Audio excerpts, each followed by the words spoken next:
Good morning student.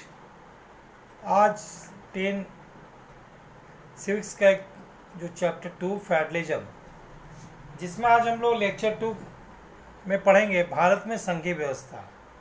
What makes India is a federal country. तो देखते हैं हम लोग कि the constitution clearly provide a three fold distribution of legislative powers between the union government and state government. It contains three lists. संविधान में स्पष्ट रूप से केंद्र और राज्य के बीच विधायी अधिकारों को 3 हिस्से में बांटा गया है, जो हम लोग इस प्रकार समझते हैं। पहला यूनियन लिस्ट होता है। यूनियन लिस्ट में क्या है?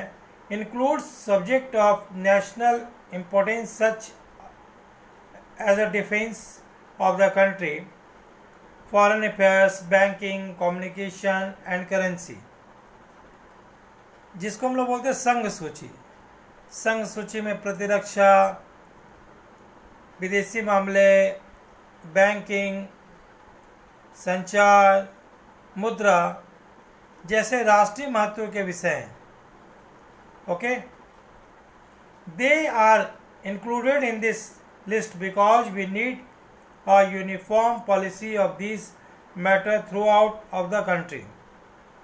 पूरे देश के लिए इन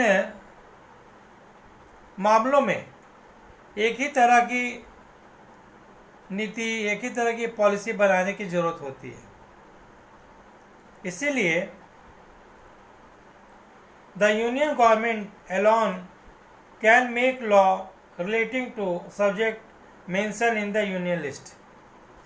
इसीलिए संघ सूची में जितने मैंने सब्जेक्ट अभी बताए, जैसे foreign, defence, banking, communication, currency, national important के जो सब्जेक्ट है, उसमें जो कानून बनाने का अधिकार होता है वो केंद्र सरकार को होता है।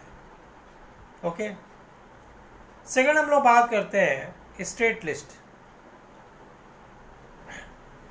contains subject a state and local importance such as a police, trade, commerce, agriculture and irrigation. State list में क्या आता है?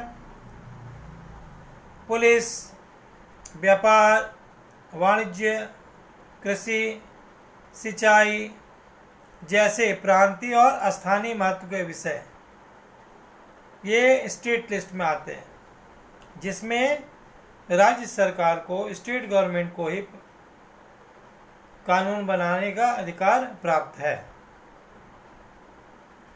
एक आता है कंकरेंट लिस्ट। तो कंकरेंट लिस्ट में क्या देखते हैं हम लोग? Include subject of a common interest to both the union government as well as the state government such as education, forest, trade, unions, marriage, adoption and succession.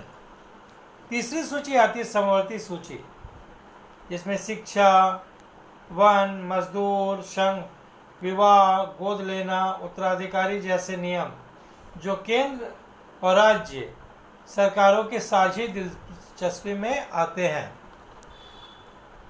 इनसे related कानून बनाने का अधिकार दोनों को होता है। केंद्र सरकार भी इस पर कानून बना सकती है और राज्य सरकार भी।